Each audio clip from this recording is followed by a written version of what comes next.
Hello दोस्तों, मेरी मध्य से एक बार फिर से आप सभी लोगों का अपने यूट्यूब चैनल पर स्वागत करता हूं। और दोस्तों, जैसा कि आप लोगों को पता है, यूपी बीएड 2020 एंट्रेंस एग्जाम को लेकर कुछ महत्वपूर्ण जानकारी आपके एडमिट कार्ड पर दी गई है, जिसे अगर आप नहीं जानते हैं तो आज की इस वीडियो में पूरी तरीके से अच्छे से जान जाएंगे। और कुछ आप लोगों के जो और डाउट होते हैं, जिसको लेकर कमेंट सेक्शन में कमेंट आते रहते हैं कि सर इस प्रकार से क्या हो सकता है, तो आज की इस वीडियो में कुछ और भी टॉपिक्स पर अच्छे से डिस्कस करेंगे, जिससे आप लोगों की जो डाउट रहती है यूपी बीएड 2020 को लेकर वह पूरी तरीके से क्लियर रहे। और दोस्तों, अगर वीडियो अच्छी लगे तो लाइक ज़रूर कर दिया करिए, जिससे मुझे मोटिवेशन मिलता है और मैं आप लोगों के लिए हर बार कुछ नया लाने का प्रयास करता हूं। और अगर चैनल पर नए होंगे तो चैनल को ज़रूर सब्सक्राइब कर लें, क्योंकि आपको पता है कि यूपी बीएड 2020 के लिए जो भी जानकारी और तैयारी संबंधित मटेरियल होगा मैं आपको प्रोवाइड कराता रहूँगा। और आने वाली आगामी टेट, सीटेट और शिक्षक भर्ती संबंधित जो भी न्यूज़ होगी आप लोगों को मेरे चैनल के माध्यम से प्रोवाइड की जाती रहेगी। तो यहाँ पे दोस्तों देख लेते हैं कुछ टॉपिक्स को अच्छे से, कि आप लोगों का जो क्या किस प्रकार से इस बार का जो नियम होगा वह लागू किया जाएगा। क्योंकि आपको पता है इस बार कोविड-19 के संक्रमण को देखते हुए लखनऊ विश्वविद्यालयों ने बहुत सी तैयारियां की हैं और बहुत से निर्देश भी दिए हैं, जिसमें अगर आप लोग पूरी तरीके से सफल नहीं रहेंगे तो शायद एग्जाम सेंटर पर आपको थोड़ी बहुत असुविधा का सामना करना पड़ सकता है। तो दोस्तों, जैसा कि आप लोगों को पता है कि जो इस बार की परीक्षा है उसमें कुछ नए नियम लागू किए गए हैं। जैसे आप लोग को पता होगा कि जो यूपी बीएड 2020 एंट्रेंस एग्जाम के एडमिट कार्ड पर आप लोगों की कुछ जो गाइडलाइन दी रहती है, जिसमें आप लोग देख सकते हैं। लेकिन यहाँ पे आप लोग कुछ बहुत से ऐसे लोग होते हैं जो ध्यान नहीं देते हैं। लेकिन अगर आप लोग ध्यान नहीं देते हैं तो इतना ज़रूर ध्यान दीजिए कि अगर आप इस प्रकार से तैयारी करके नहीं जाएंगे तो आपको वहाँ पे एग्ज़ाम सेंटर पर कुछ असुविधा का सामना करना पड़ सकता है। तो देख लेते हैं। सबसे पहले आप लोगों का यहाँ पे लिखा हुआ है कि जो आप लोगों की एग्ज़ाम से जो रिलेटेड बहुत से लोगों के डाउट बन रहे थे कि सर जो एग्ज़ाम होगा क्या इस बार कोविड-19 के संक्रमण को देखते हुए सिलेबस में कमी की जाएगी। तो यहाँ पे आप देख सकते हैं कि प्रथम पाली, द्वितीय पाली पिछली बार की तरह ही आप लोगों की परीक्षा का पैटर्न रखा गया है, जिसमें आप लोगों की 2 पालियों में 9 से 12 एग्जाम होना है और 2 से 5 एग्जाम होना है। जिसमें प्रथम पाली में आप लोगों की सामान्य ज्ञान और हिंदी होनी है 3 घंटे में, और जिसने अंग्रेजी चूज किया होगा अंग्रेजी होगा। और अगर सेकेंड पेपर की बात करें, द्वितीय पाली में बात करें, तो अभिरुचि परीक्षण एवं विषय योग्यता, जिसमें आप लोगों ने चूज किया होगा कला, वाणिज्य, कृषि और विज्ञान से संबंधित, उसके एग्जाम सेकंड पाली में होंगे। तो यहाँ पे आप लोगों की जो 4 सब्जेक्ट हैं मिला करके पूरी तरीके से, और इन 4 सब्जेक्ट का पूरी तरीके से 400 नंबर है। जिसमें अगर आप लोगों को एक गवर्नमेंट कॉलेज चाहिए तो आपको पता है कि 260 प्लस नंबर अगर आप लाते हैं तो मनपसंद गवर्नमेंट कॉलेज मिलने की पूरे चांसेस बनते हैं। अगला देख लेते हैं यहाँ पे कि कुछ नए जो आप लोगों की गाइडलाइन जारी की गई, उसमें यहाँ पे सबसे पहले जो पॉइंट पर लिखा हुआ है, इसको सबसे पहले आप लोग देखें कि जो अभ्यर्थी अपने आवंटित परीक्षा केंद्र पर समय से 1 घंटा पूर्व पहुंचना सुनिश्चित करें। क्योंकि आपको पता है कि जो आप लोगों की कोविड-19 के संक्रमण को देखते हुए इस बार कुछ नई सुविधाएं जैसे सैनिटाइजेशन और क्या नाम है थर्मल स्क्रीनिंग और बुखार, खांसी, जुकाम, इस प्रकार की आप लोगों की चेकअप की जाएगी। तो उसको लेकर आप 1 घंटा पहले पहुँचें, और अगर 30 मिनट बाद पहुँचते हैं एग्ज़ाम सेंटर पर तो पूरी तरीके से आपको एग्ज़ाम देने से वंचित कर दिया जाएगा। तो इसको लेकर आप पूरी तरीके से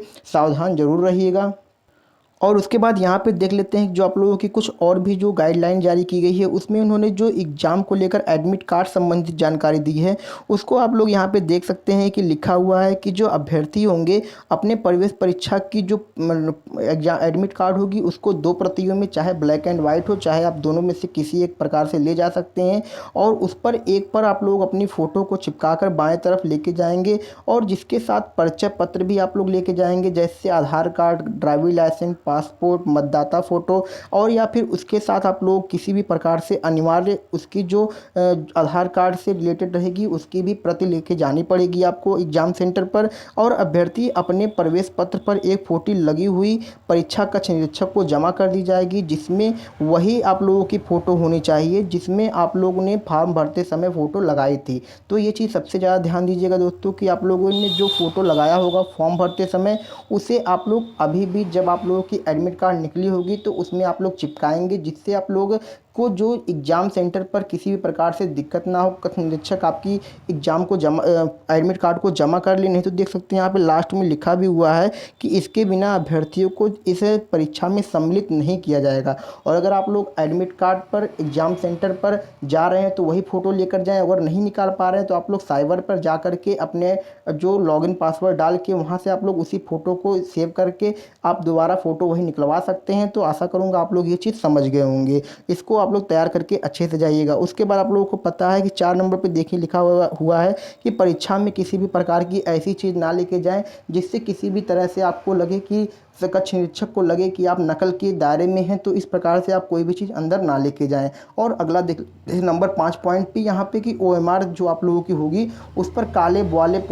बाल पॉइंट पेन से ही आप लोग लिखें और गोला करें। और उस पर किसी भी प्रकार से आप लोग जो सफ़ेदा होता है उसको ना लगाएं, वाइटनर ना लगाएं, जिससे आप लोगों की नहीं तो वह जो क्वेश्चन होगा या फिर बोल सकते हैं पूरी तरीके से आपका अभ्यर्थन भी निरस्त किया जा सकता है। अगला देख लेते हैं यहाँ पे कि जो आप लोगों की OMR शीट होगी उस पर विषय वर्ग भी अंकित करना होगा। जैसे अगर आप लोग आर्ट्स से होंगे आर्ट का, कॉमर्स से होंगे कॉमर्स का, साइंस एग्रीकल्चर जिससे आप लोग रिलेटेड होंगे उसको भी आप लोग OMR शीट पर लिखेंगे। और उसके बाद यहाँ पे देख सकते हैं कि जो सबसे ज़्यादा इम्पोर्टेंट है कि प्रत्येक प्रश्न के लिए 2 अंक दिए जाएंगे और एक गलत उत्तर पर आप लोगों के 0.66 नंबर काट लिए जाएंगे। मतलब बोल सकते हैं 1/3 नंबर आपके कटेंगे। मतलब बोल यहाँ पे 3 क्वेश्चन अगर आपके गलत होते हैं तो एक क्वेश्चन जो आपका सही होगा उसके साथ यह भी क्वेश्चन गलत कर दिया जाएगा। मतलब आपका पूरा तरीके से 3 क्वेश्चन गलत करने पर 4 क्वेश्चन का आपको नुकसान हो सकता है। तो आशा करूँगा आप लोग कम से कम क्वेश्चन गलत करने का प्रयास करेंगे जिससे आप लोगों के अच्छे नंबर बने।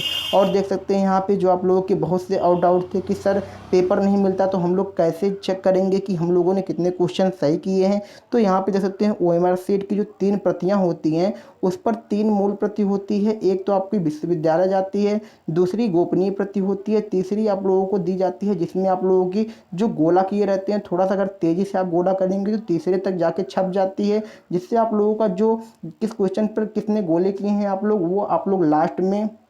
जब आप लोगों की आंसर की जारी होगी तो वहाँ पे उसे मिला सकते हैं। और अगर आप लोग कुछ और भी इसके बारे में अच्छे से जानना चाहते हैं तो आप लोग ज़रूर एक बार अपने एडमिट कार्ड को जितने भी निर्देश दिए हैं उसको अच्छे से पढ़ लीजिएगा जिससे आप लोगों की जो यूपी बीएड 2020 एंट्रेंस एग्ज़ाम को लेकर एग्ज़ाम सेंटर पर किसी प्रकार की समस्या का सामना ना करना पड़े। और यहाँ पे अब बात कर लेते हैं दूसरे जो पॉइंट की कि आज की जो परीक्षा को लेकर अंतिम निर्णय आना है। जैसा कि दोस्तों आप लोगों को पता है कि जो बहुत से ऐसे स्टूडेंट जिससे कोविड-19 के संक्रमण को देखते हुए और भी बहुत से ऐसे लोग हैं जो एग्ज़ाम सेंटर दूर होने के बाद बहुत से लोगों ने पोस्टपोन संबंधित हैशटैग भी चलाई जिसको लेकर के 7 अगस्त आज के दिन आप लोगों की जो अंतिम निर्णय आनी है कि एग्ज़ाम होगा या फिर नहीं होगा। लेकिन दोस्तों आपको जैसा कि पता है कि लखनऊ विश्वविद्यालय अभी तक जो भी न्यूज़ देती आ रही है वह एग्ज़ाम को लेकर ही देती आ रही है। तो आशा करूँगा यह भी न्यूज़ उसी के करीब हो सकती है। लेकिन आप लोग अपनी तैयारी को लगाए रहें क्योंकि आपको पता है कि कुछ भी हो सकता है। तो आप लोग आशा करूँगा तैयारी ज़रूर कर रहे होंगे।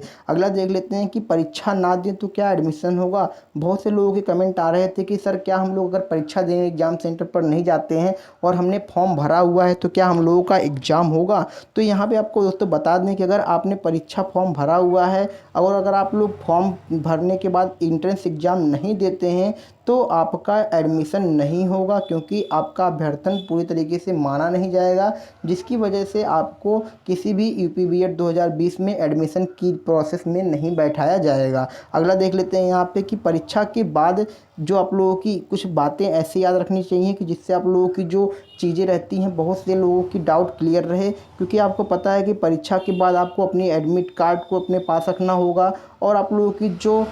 फाइनल प्रिंट होती है, आप लोगों की काउंसलिंग लेटर होती है, कुछ भी बहुत सी ऐसी चीज़ें होती हैं परीक्षा के बाद जो आपको मिलती हैं उन सभी चीज़ों को आपको एक साथ रखना होगा क्योंकि वे सभी लास्ट में काउंसलिंग के दौरान काम करती हैं। अगला देख लेते हैं कि जो अंतिम वर्ष के ऐसे स्टूडेंट थे जिनको बहुत सी कन्फ्यूजन बनी थी कि सर हम लोगों का एग्ज़ाम नहीं हुआ है तो क्या हम लोग एग्ज़ाम में बैठ पाएंगे या फिर हम लोगों का एडमिशन हो पाएगा या फिर नहीं हो पाएगा। तो दोस्तों आपको बता दें कि यूपी बीएड 2020 में लगभग ऐसे छात्र हैं जिन्होंने एक पूरी तरीके से इस बार के एग्ज़ाम को फॉर्म भरा है, तो इस मान के चलें ये चीज़ आप लोग कि जो अंतिम वर्ष के एग्ज़ाम हों या फिर ना हो, इसको लेकर के जो यूपी बीएड 2020 को आप लोग डाउट बनाए हैं कि एडमिशन हो पाएगा या फिर नहीं हो पाएगा, तो मान के आप पूरी तरीके से चलिए कि आपका 100% एडमिशन होगा, चाहे वह किसी भी यूनिवर्सिटी से जुड़ा हो। तो यहाँ पे ज़्यादातर तो उम्मीद यही कर सकते हैं कि इस बार भी जो आप लोगों की अंतिम वर्ष की परीक्षा को लेकर के जो डाउट थे, उस पर आप लोगों की जो यूपी बीएड 2020 को लेकर डाउट बनी थी, एंट्रेंस एग्ज़ाम को लेकर, एडमिशन को लेकर, तो वह पूरी तरीके से क्लियर रहे कि आपका एडमिशन होने का पूरा चांसेज है। अगला देख लेते हैं कि एग्ज़ाम स्थगित को लेकर जो समस्याएं आप लोगों को आ रही हैं, तो उसको लेकर के आज जो आप लोगों की निर्णय आनी है उस पर तो दूर हो ही जाएगा, लेकिन आप लोग एग्ज़ाम को लेकर पूरी तरीके से तैयारी करते रहें और आप लोगों की जो भी न्यूज़ यूपी बीएड 2020 को लेकर आएगी, मैं आप लोगों को अपने चैनल के माध्यम से पहले बताने का पूरा प्रयास करूंगा। और अगला देख लेते हैं सबसे लास्ट और सबसे जो मोस्ट इम्पॉर्टेंट बात है कि बहुत से लोगों के कमेंट आते हैं, तो दोस्तों आप लोगों के जो भी कमेंट आएंगे मैं उनके जवाब आंसर और सॉल्यूशन के साथ देने का पूरा प्रयास करूंगा, जिससे आप लोगों की जो डाउट रहती है यूपी बीएड 2020 को लेकर वो पूरी तरीके से क्लियर रहे। तो दोस्तों आशा करूंगा आप लोगों को वीडियो ज़रूर अच्छी लगी होगी, लाइक कर दीजिएगा, शेयर कर दीजिएगा दोस्तों, सब्सक्राइब जरूर कर ले, क्योंकि यूपी बीएड 2020 को लेकर जो भी न्यूज़ मैं देता हूँ आप लोगों के लिए वह सही और सटीक देने का पूरा प्रयास करता हूँ। तब तक दोस्तों आप लोग घर पर रहें, सुरक्षित रहें, तैयारी करें और एक सरकारी सीट के लिए मेहनत करते रहें। Thank you.